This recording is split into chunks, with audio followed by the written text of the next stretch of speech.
Hi, everybody. Hi. Guess what? That's Pat. That's Mackenzie. And this is Fanning Out. And we have just watched My Hero Academia, the third movie. World Heroes Mission.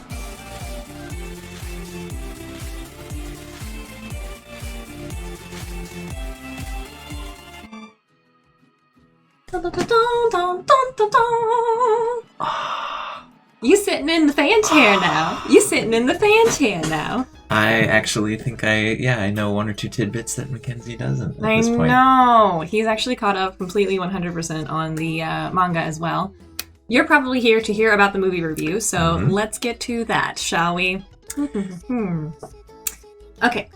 The way these typically work on fan theory and fanning out, as far as I know, is we do a quick spoiler-free talk. Spoiler-free. And then we get into the nitty-gritty if you want to continue and don't care about spoilers. And we will let you know. So, spoiler-free. Spoiler-free. The My Hero movie. Okay, where would you rank this out of the three movies? As far as the three movies go, it is a good movie. I did like it. I did enjoy it. I will say that it is not my favorite out of the three. If I was going to rank them all in the order that I really enjoy them and how much I think they personally feel like the tone of the My Hero Academia anime/manga, the second one is my favorite. This one would have come second, a solid second. And then the first one has to be my least favorite. Okay. What about yourself? I agree with the order. Yeah. Number 2 is far and away the most My Hero to me. We'll get more into why I think that in the spoiler side of things.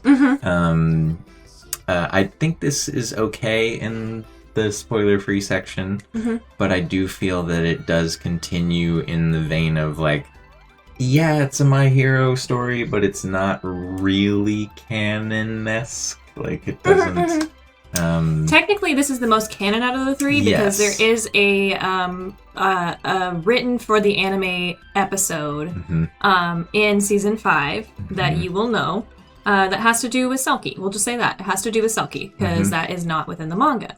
The after credit scene has a strange blue figure, and that strange blue figure is within this movie. So that's the thing that ties them all together. So this is technically canonically tied to the anime. So could you watch this movie without watching the anime, though, Pat? Out of the three movies, no. Whereas the other two, you could theoretically have someone that's never seen the show watch it and sort of understand what's going on. This one did not do the hey everybody, I'm this person and this is what it didn't have the classic the world is 80% and explain all the base of everything. This is a very dark one compared to the others. Now in the world of how adult is it, it's not, but of the three and a lot of My Hero content, it is definitely the most adult. It fits in the vein of season 5, if you know what we're talking about in season 5. There's a couple moments of some dark subjects, and which we'll go into in spoilers, but trying to think just kind of overall. We will say, I'm going to say what that one. Yeah. The one time I had to break out of the entire movie and just go, Pat, did they say that? Somebody says, kick his ass. And I was like, was that just projecting that? His ass. Yeah. So they do actually say the word ass. If that bothers you. Yeah, should that matter. But, yeah. But, I don't know what else to say that won't give too much plot away. All right. But it's much like Mackenzie says, it is, I feel, worth watching if you're a My Hero fan. It's my least favorite of the three. Is it a must-watch in the theater experience, or could you wait until it comes to Funimation or to Amazon or to any other watching service? Twofold for me. For me, being new to the series, I'm glad that I got to experience a My Hero movie in the theater, because I don't know if or when another might happen. Fair. Fair. Because now I am fully caught up. So if they end the show or they end the manga or anything and it never happens again, I'm glad I had the opportunity. Overall movie as a whole, though, not required in the theater. I think, and that depends on you as a moviegoer. What do you like? We sat, there was a row of kids behind us that throughout the movie had the just silly laughs. Or we had a couple sheesh. It's okay. I don't think you're gonna miss anything out of the experience, and in fact, it might be better. I will say that it felt a little drawn out. I do feel they could have cut 15-20 minutes out of it and it would have been okay. So if you are someone that wants to be in the comfort of your home and be able to pause and go to the bathroom and grab snacks and whatnot, might be worth it. But still hyped to be in the seats and have the like, I'm watching a My Hero movie. So your call. I feel like that's about all we can say without getting into the nitty gritty and a whole bunch of stuff I'd like to talk about. So this is your big warning right here, right now. We are about to start spoilers. And so if you're not ready for spoilers for this movie and you want to watch it completely without, for the first time without any kind of commentary on that, now's the time to stop and go watch every other reaction video that he's ever been in. And yeah, so here we go. 3, 2, 1. Spoiler time. What the fuck? No, that's not okay. So what is this all about? If you have seen other reactions that Pat has done here on this channel, then you know that Pat theorized that the Liberation Front was actually the exact opposite, liberating people from their quirks instead of liberating them to do their quirks. So this group was sort of my initial guess as to. Yeah. What was that? That was cool. So it was fun to see the exact opposite of what we're dealing with in the anime at the current moment. Right off the bat, relatively quickly into the movie, you learn about this other group. It's a cult. They essentially have a cult, and similarly to season 5, how there's just surprise, there's this massive legion of people that subscribe to this belief. There's this big worldwide cult. That has spread their ideology based around the belief of the quirk singularity event. So to get rid of them is the best. How are we going to get rid of them? Trigger bombs. So trigger bombs will go off all around the world. Trigger bomb, there's one right at the very beginning that was super epic, actually. And it's, again, when Mackenzie mentioned that this is one of the darker films, essentially poisonous gas of trigger is erupting from underneath the city. Amplifies your quirk exponentially, and you can't handle it because most people are not trained to use their quirks or have very itty-bitty quirks, and then all of a sudden this guy is setting himself on fire. There was a very quick montage of everybody in the city dying. It was just a really strong way to kick it off, so that was really cool. The kids have all been dispatched to various teams around the globe. They have, I don't even know, I can't remember if they said how, but their intel, they know where all these humorized bases are around the world, and they just dispatched all these random teams. We do get a new character. New character's name is Rhodey. Rhodey has a little pet that flies around with him. A cute little bird. Yay! And it feels very Treasure Planet-y, if you know, because the little pet just it's just, that's all it does and hangs out with him. I am surprised and enjoyed this character, although I don't know if he was as favorite of mine as Melissa was when it came to yes, 100% agree. Characters. I will be very upset if we don't see Melissa again before the end of the series. I won't be as upset if we don't see Rhodey again. Fair. Rhodey is kind of a thiefy character, is paired up with Midoriya for a while. It's a really weird montage we get, I think. If you have seen the movie, you'll know what we're talking about, but there's a 4-minute song that we get of the prolonged road trip between... it's just a buddy trip. Yeah. They're on the run, but they're it's just Deku and Rhodey. For on the road. On the roadie. In this weird beat up old, was it Volkswagen? Yeah, it was a type of Volkswagen looking van. And it was just having, and here we are, stuck tire, let's get the car out. Yeah, so it was really weird. We have weird moments like that, and this is all because Deku's supposedly a mass murderer because we have this bag that Rhodey stole that gets like accidentally swapped up, and by bag I mean like suitcase, a briefcase that gets swapped ultimately up. Deku's framed as a mass murderer, which doesn't go anywhere, and they just dropped that plot. But Rhodey also has this very interesting quirk. It is the little Pinot, which is the little bird that hangs out with him. Pinot, like Pinot Noir. Yeah, Pinot. Shows his true emotions and shows his true thinking. And we don't find out that until near the end of the movie because this little bird follows him everywhere. And it just does little cute things here and there. But I didn't even think it was a real character at first. I thought it was an imaginary friend quirk. The bird is my emotions. I can't lie because my bird will be telling you what I'm really feeling.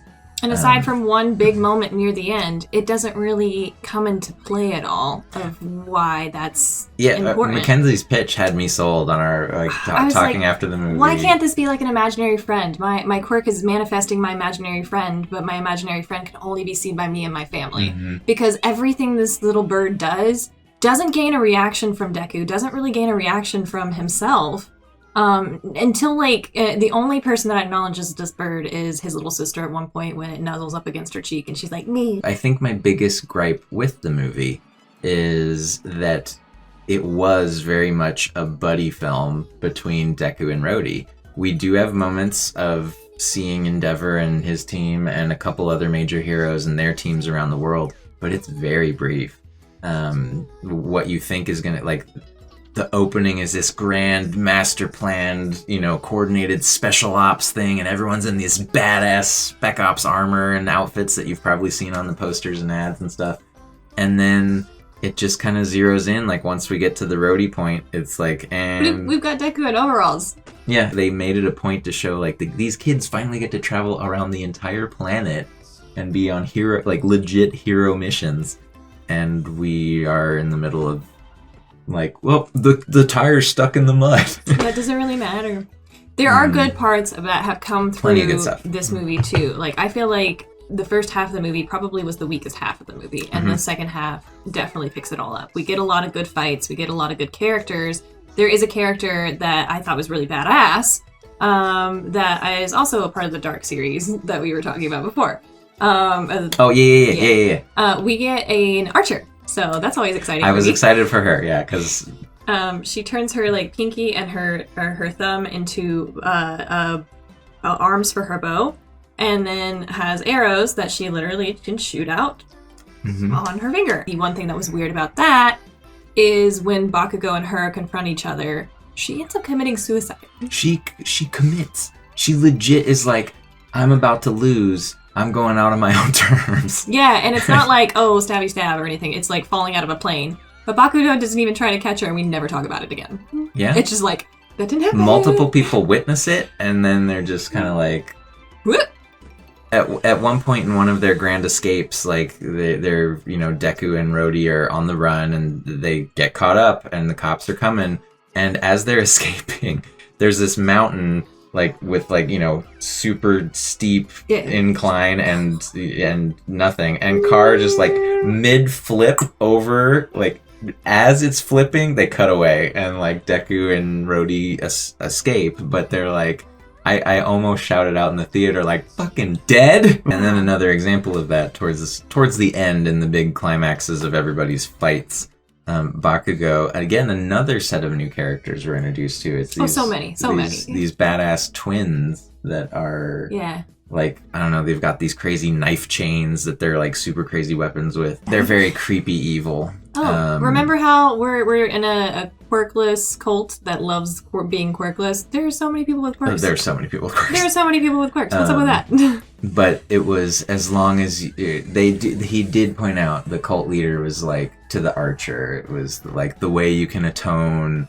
is fight for our cause until such time that... Yeah, but I was hoping for there to be a lot more traps or more things where it's just like, you can't use your quirk in here or else. Or I, like, a bummer for me because I love the character May and the support class people so much. Like, I would have loved to seen so much more of quirkless people with support items. Would have been so good. Like black market support items, and just have like, wait, now humans are on the like not equal footing, but like close to the same footing, and like that could have been interesting. Bakugo's fighting these twins, and he's having the fight of his life because it's the movie and it's dramatic. And finally, he goes. He said like he pins him down with one attack into the mountainside, and he's like, "It's time for you." It's like, "Don't get up," and then he like goes full force, Howitzer impact plus ultra. And he screams his Bakugo like die, and then like they're squished. Dead. They're squished. I guess the only villains that actually took Trigger or are presumed to have taken Trigger were those two, and maybe the one that Todoroki was fighting towards the end. And I kind of expected at some point, and maybe this was just too far-fetched, and especially since they are underage kids. I wonder if they could have made a storyline around the kids being accidentally injected with Trigger, or the kids taking Trigger because they can't beat this person, or something like that. But I don't know if that's like to take drugs, but don't take drugs. Yeah. But it was cool to have all the fights at once. It was neat, the final villain that we had for the big bad. Once again, it was a villain with a quirk. And this villain, it has a reflecting quirk. Now we have Deku fighting One for All himself. But as he punches, it punches back. He just give and take. I would almost say it's kind of like a reflection of Fat Gum's quirk, if you will, because Fat Gum also absorbs to give out. So, reading, apparently people have already updated the wiki on the movie and these characters. He is able to store it, so he can take your whatever damage being dealt and then hold on to it for a bit and then release it. So Fat Gum. Very Fat Gum. Fat Gum, Black Panther. And it's sort of a weird origin, like... Yeah, we don't really get the origin I get it, but also don't, because even the wiki says it's a tax against him. But he claims because of his reflecting ability, growing up and through his life, he's never been able to truly form bonds with anybody, because anybody that tries to touch him physically, whether it's parents, friends, lovers, whatever, they end up getting hurt. So it's almost like they were trying to go like Rogue and X-Men. And it was creepy because he did have that cult leader mentality, and his followers were devout in the like after the I don't know, it cults kind of creep me out in movies and things because it's real, like, and it is something in the real world that we might deal with. And even in like political ideology, people are just blindly like, yep, I'm gonna believe what these people are telling me, and I'm gonna... And even like amongst the death and carnage at the beginning, like one guy's alive in the streets, and the follower is just like, you're one of the chosen, you don't have a quirk. And which is funny because in the beginning of the series, it's like, oh, I don't have a quirk. Like now people are like, oh, I've spared because I don't have a quirk. Yeah. Ultimately, in this entire film, Brody is our hero, which is another thing that I have a little bit of a, okay, but come on, the between making things feel like a fanfic versus an additional to the story. Okay. Because Deku did really good job. Deku was still like the major overarching hero that got to beat up the big bad, that got to get to the end, and he had just a couple of seconds left if he was going to be the actual person that saved everybody. But it's Brody, and I'll leave that up to you to watch and see what actually happens. But what I'm saying like this is a lot of additional movies that come that are not exactly canonized feel like a fan fiction from a different writer saying, my new character gets to be the number one. But you have to, because this character's probably never going to appear again, so you want to make them feel like everybody loves them, even if they're just like one and done. So I like it, but it's also a little expected. But at the same time, I feel like Brody had a very great moment towards the end where he gets wounded and stuff. I thought that was that was well done. Yeah, I think just kind of overall, I feel like if it was maybe like an extended episode, like if it was 45 minutes, I would have really enjoyed it more. Yeah. It's not bad. It's just, it, like you said, I like your phrasing on, it felt like it was like a fan project. It did feel like it was a fanfic kind of. And that's kind of how, I don't know, it's weird for me that the movies are sort of their own universe. Like they're not canon, but they are canon, but not really. Some of it is, some of it's not. I think we might have said it, but I'm going to say it again. You do not need to wait until the end of the season to watch this, nor do you need to wait till a preview or another season following that to watch this. As far as I recall, if there was, I missed it. I did not see any spoilers for anything beyond maybe a couple of brief appearances, but not storylines of appearances. Yeah, that's true. There was the briefest of appearances of characters that are mentioned in the manga. Like, you don't even, like... Yeah. Yeah. No spoilers here. But no story, no plot, no... So our ultimately, it's interesting. Our grand experiment in making sure to watch the whole show and Mangathon before the movie, while I still think was worth it, because Murphy's Law, had we not, it would have been like, obviously if you're watching this, you must be you're hopefully caught up on the show, because now spoilers for the TV show at the moment. Okay. But if the movie had been like, oh hey, did you know about? And I'm like, no, that's on the manga, sir. That's in the manga. That's not in the anime yet. Yeah. Yeah, you're right. Yes, so it would have sucked to have certain things revealed in the movie that had not yet been experienced. Yeah. In either anime or manga form. Yeah. And so those of you that have read the manga know what we're talking about. Pat, ultimately. Yes. On a rating of 5 stars, how would you rate this movie? No half stars. 5 stars being the best, 1 star being the least. I would rate... I have to think of the other movies too for this comparison. I would rate movie 2 as 4 stars. I would rate this movie, if I can't do halves, 3 stars. I would go 2.5 if I was, but 3 stars. Accurate.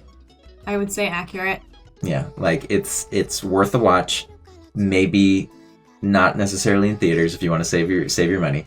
I don't feel that you are necessarily missing out waiting for it to come to Funimation. Here's our suggestion. If you're going to go watch it in theaters and you're somebody with a weak bladder, as soon as you start seeing a road trip with a long song, run. Go to the bathroom. Yeah, you are not missing a damn thing. And then come back and watch the rest of the movie. You have time to... That is worth it. Yeah, you have time to go get some popcorn, get relieved, and... Yeah.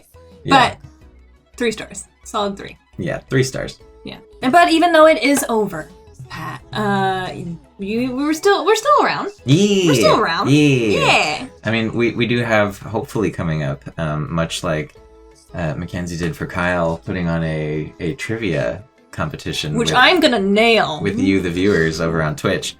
I will eventually be doing a My Hero quiz. Yeah, which I'm gonna nail. To test her knowledge. Because now technically I know more about the show than she does. Yeah. At least plot. She knows more facts. After you leave, and then I catch up on the last 7 chapters. But yeah, I'm super excited about that. But that will most likely be over on his Twitch channel at twitch.tv/ActorPat. That's me.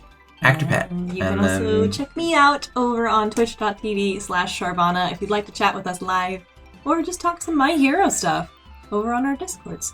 And I don't know what else to say other than now I'm sad because now I have no. And now I'm a normal person having to watch and wait to read a couple pages at a time. Yeah. And it's all done. The manga's caught up, the show's caught up, the movies are caught up.